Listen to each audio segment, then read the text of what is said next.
Salam dan bahagia. Baik Bapak Ibu guru hebat. Kali ini saya akan coba sharing terkait tentang apa dan bagaimana implementasi Merdeka Belajar dalam pembelajaran berdiferensiasi. Perkenalkan, saya Osep Nuh, pengawas sekolah cabang Dinas Pendidikan Wilayah 3 Provinsi Jawa Barat. Saya akan coba mengutip dari filosofi pendidikan Ki Hajar Dewantara yang menyampaikan bahwa maksud pendidikan itu adalah menuntun segala kekuatan kodrat yang ada pada anak agar mereka dapat mencapai keselamatan dan kebahagiaan yang setinggi-tingginya, baik sebagai manusia maupun anggota masyarakat. Pendidikan yang berupaya memenuhi kodrat kebutuhan tumbuh kembang anak sehingga anak dapat berkembang sesuai dengan minat dan bakatnya. Dengan demikian, pendidikan harus berorientasi pada kebutuhan anak. Nah, dari filosofi pendidikan Ki Hajar Dewantara ini ada beberapa hal yang perlu kita pahami. Yang pertama, bahwa pendidikan itu menuntun, sehingga Bapak Ibu guru dalam proses pembelajaran senantiasa memberikan atau memfasilitasi bagaimana kebutuhan belajar anak itu bisa terfasilitasi dalam proses pembelajaran. Yang kedua, setiap anak punya kodrat, yaitu kodrat alam dan kodrat zaman. Bagaimana kodrat yang ada pada anak itu kemudian tumbuh dan berkembang sesuai dengan minat dan bakatnya, sehingga pada akhirnya pendidikan itu berorientasi pada kebutuhan belajar peserta didik kita. Nah, ini ada beberapa pertanyaan yang bisa menjadi refleksi bagi kita sebagai pertanyaan pemantik. Yang pertama adalah, apa konsekuensi dari keragaman murid-murid kita yang ada di kelas? Kemudian yang kedua, bagaimana kita dapat mengelola kelas untuk memenuhi kebutuhan belajar murid? Yang berikutnya, apa yang kita ketahui atau saya ketahui sebagai guru tentang latar belakang murid saya, pembelajaran yang dilakukan oleh mereka sebelumnya, dan perkembangan keterampilan mereka. Dan yang keempat, bagaimana saya bisa menggunakan berbagai informasi tentang minat, kesiapan belajar, profil belajar untuk membantu merancang dan melaksanakan pembelajaran secara efektif. Nah, saya kira 4 pertanyaan ini bisa kita coba refleksikan bagaimana ke depannya kita bisa menjawab pertanyaan-pertanyaan ini dalam kerangka pembelajaran berdiferensiasi. Kemudian pembelajaran diferensiasi atau pembelajaran yang berbasis kebutuhan pada anak. Di sini saya mengambil definisi yang diungkapkan oleh Tomlinson tahun 2017 bahwa pembelajaran berdiferensiasi merupakan satu cara untuk guru memenuhi kebutuhan setiap peserta didik.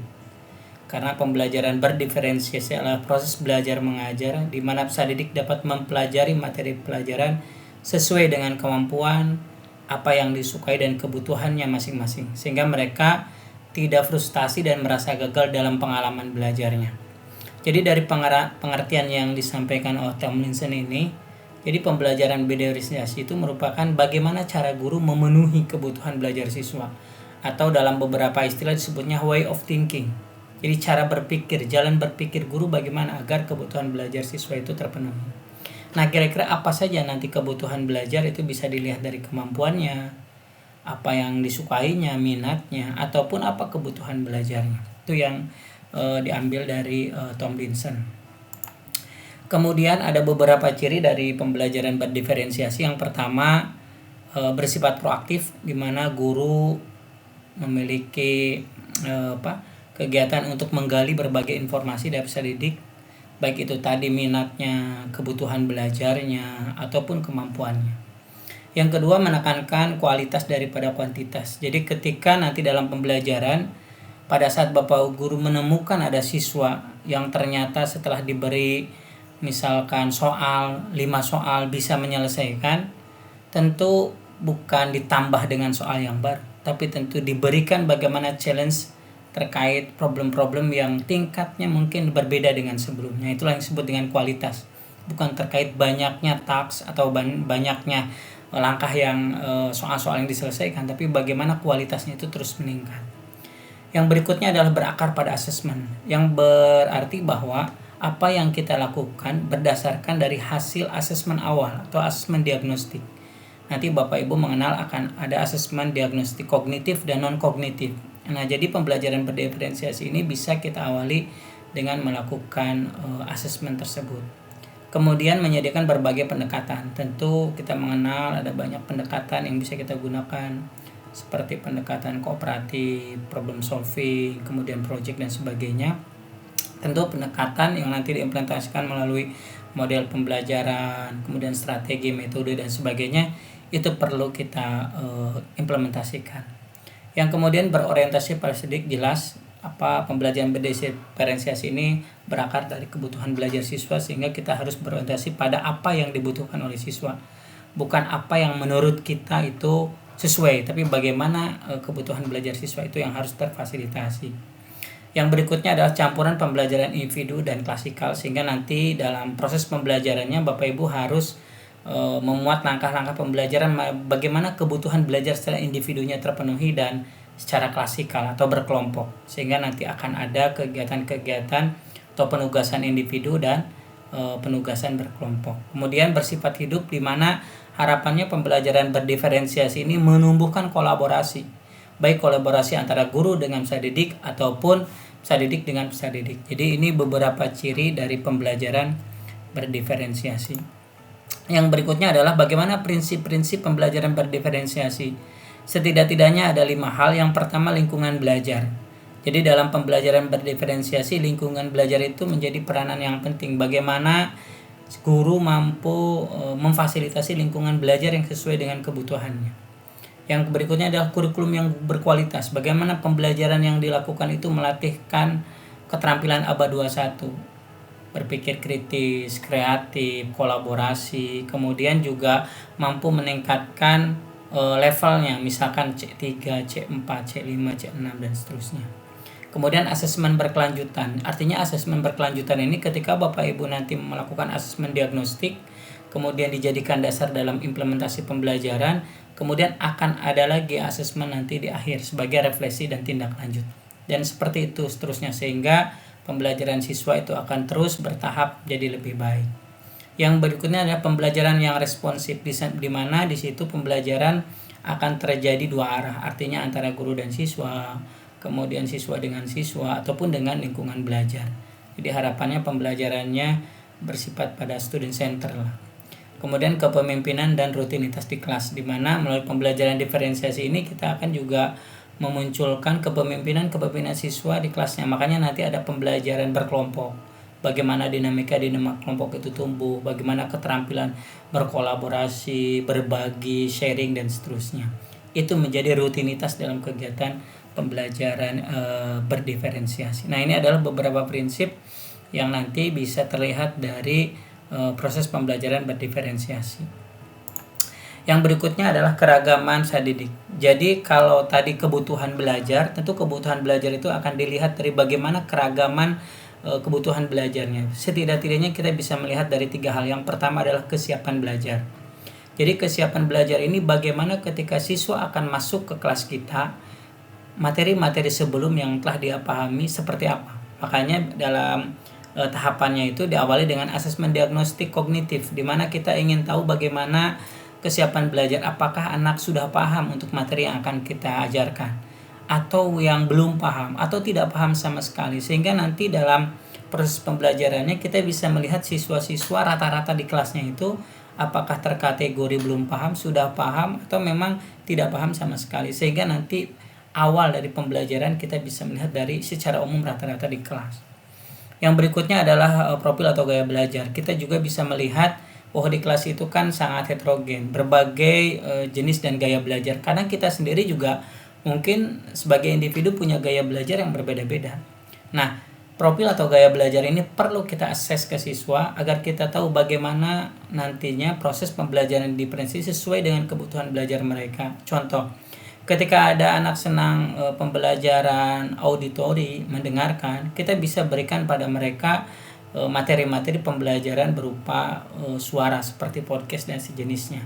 Kalau ada anak yang kinestetik, tentu kita harus di situ mengaktifkan bagaimana mereka melakukan sesuatu.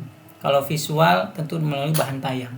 Nah, itu semua kita bisa melihatnya dari proses asesmen di awal, yaitu asesmen non-kognitif terkait profil belajar siswa. Yang berikutnya keragaman dari segi minat.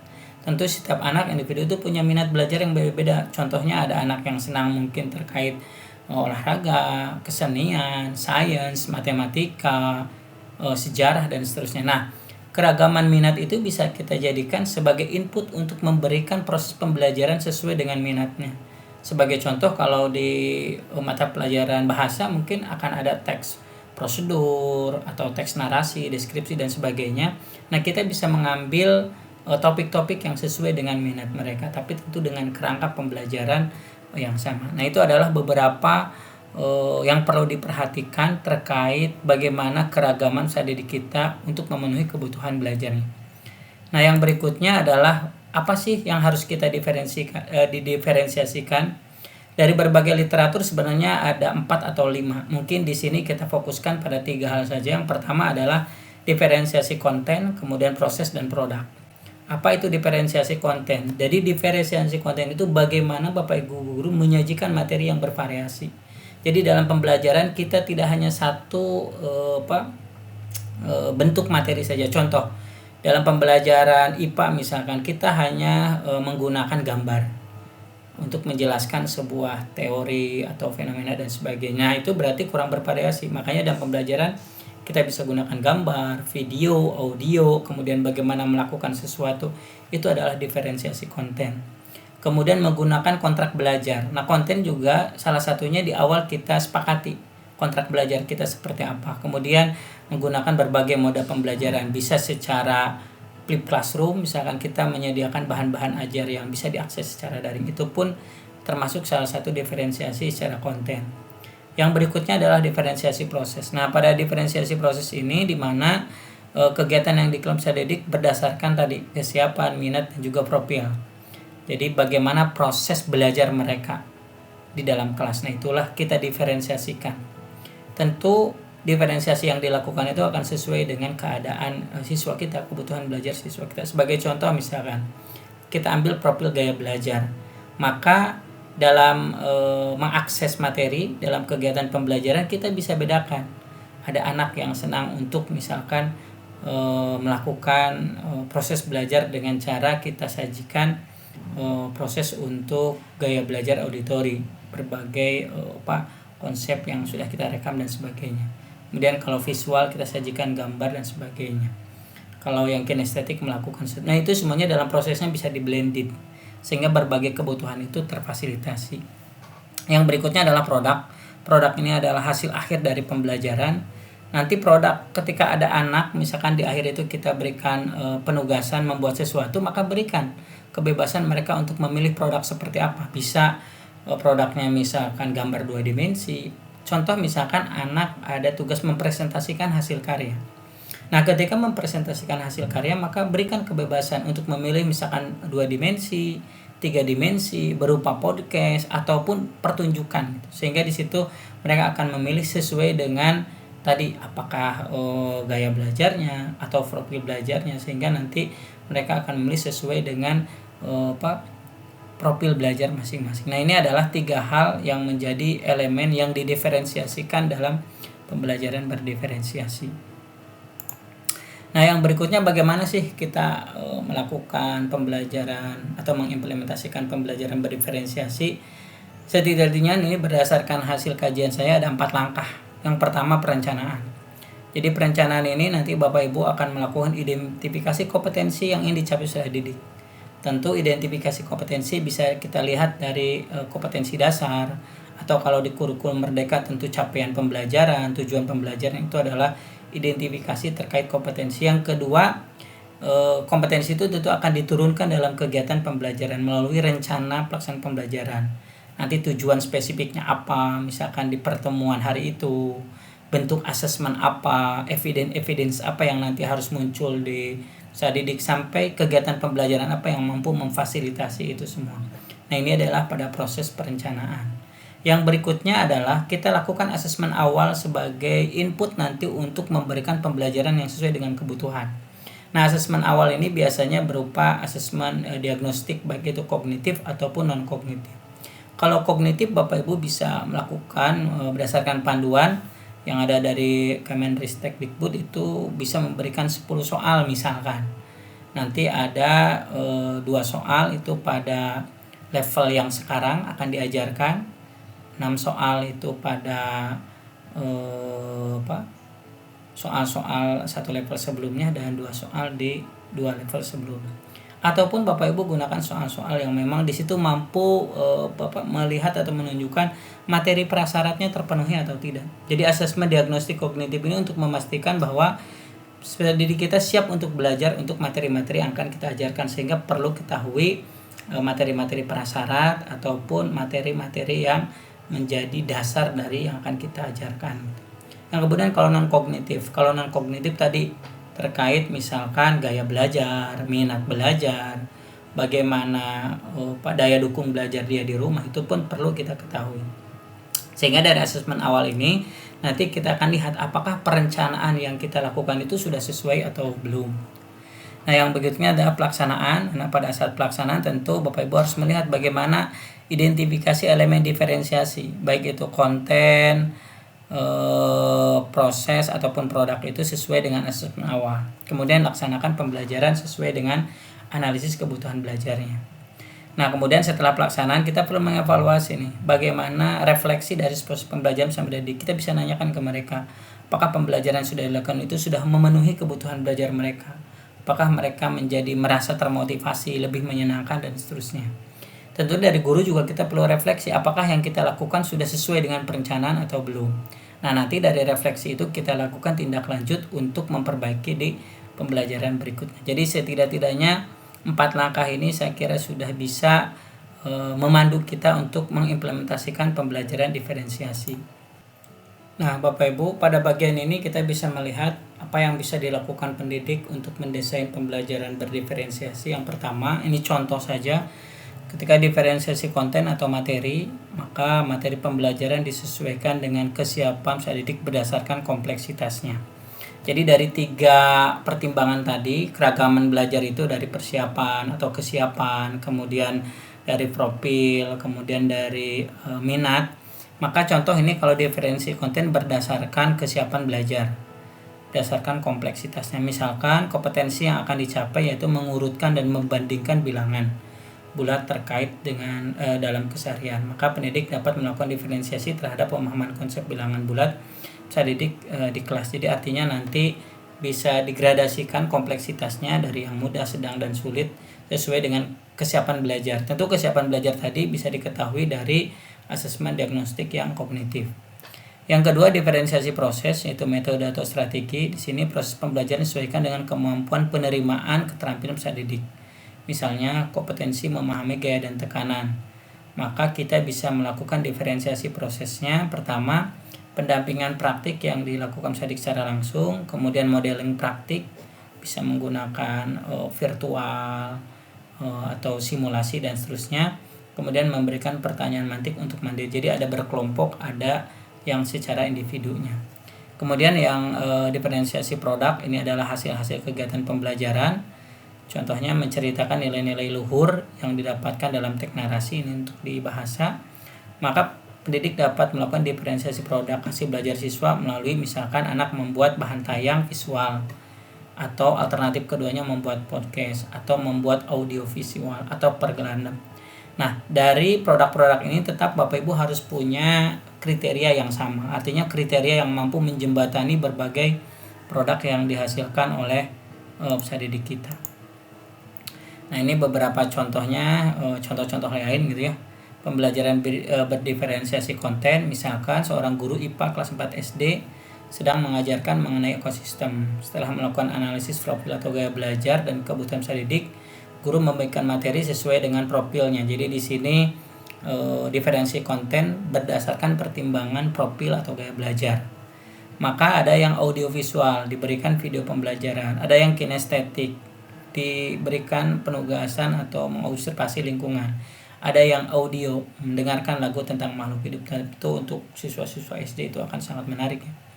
Nah, dengan memberikan materi melalui video, observasi lingkungan, dan bernyanyi, kebutuhan peserta didik akan visual, kinestetik, dan audio terpenuhi. Nah, ini contoh kalau dari diferensiasi konten.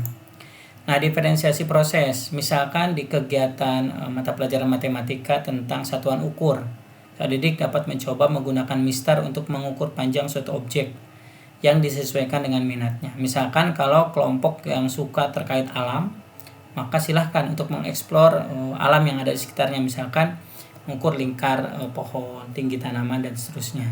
Tapi kalau usaha didik yang menyukai seni, maka dia boleh melihat dekorasi yang ada di sekitar, hiasan-hiasan, untuk kemudian diukur gitu dimensi ukuran-ukurannya. Kemudian kalau anak yang senang kegiatan fisik bisa diukur juga, melakukan aktivitas melompat tinggi, jauh dan seterusnya. Nah, usaha didik ini nanti akan menjelaskan bagaimana proses mengukur objek dan tantangan dalam kegiatan tersebut. Jadi ini adalah diferensiasi proses yang dilakukan. Dalam kegiatannya Bapak Ibu bisa membagi kelompok seperti ini, atau nanti di blended dengan beberapa metode atau strategi belajar, dikelompokkan gitu. Nanti kita bisa mengeksplor lebih jauh. Yang berikutnya diferensiasi produk. Ini juga sama, contoh di matematika ada tentang data dan statistik. Kemudian dari informasi asesmen diagnostik, maka produk akhir setiap kelompok itu pertama ada kelompok tadi diagnostik kognitif gitu. Ada kelompok yang harus mengulang, berarti di sini dia hasil asesmen diagnostik yang kognitifnya sangat rendah, sehingga diberi tugas untuk menampilkan laporan analisis sebuah data melalui tabel atau diagram sederhana. Kemudian ada kelompok juga yang sudah memahami konsep dasar statistik, maka diberi tugas menampilkan laporan analisis dua buah data menggunakan sebuah model diagram. Nah, kalau anak yang sudah siap diberikan tantangan, challenge, karena mungkin prasyaratnya terpenuhi, bahkan kompetensi yang akan diajar pun sudah muncul, bisa didik, itu bisa di-challenge untuk menampilkan laporan analisis dua buah data dalam berbagai model diagram. Nah, ini adalah contoh diferensiasi produk berdasarkan kesiapan belajar. Jadi tadi 3 pertimbangan itu bisa diterapkan dalam diferensiasi konten, proses, dan produk. Tergantung nanti apa yang bisa kita lakukan. Ini sebuah kata-kata yang menjadi penyemangat bagi kita. Jangan pernah berhenti belajar, karena hidup tak pernah berhenti mengajarkan. Jadi mari Bapak Ibu, apa yang sudah kita pelajari pada saat ini kita terapkan, kita coba, kemudian untuk kita refleksikan dan terus kita adakan perbaikan-perbaikan. Karena pendidikan itu ujung tombaknya di Bapak Ibu guru, maka teruslah untuk belajar dan berkarya, karena bisa didik kita menunggu karya-karya dari Bapak Ibu semua. Itu saja dari saya. Terima kasih atas perhatiannya. Hatur nuhun. Assalamualaikum warahmatullahi wabarakatuh. Salam dan bahagia.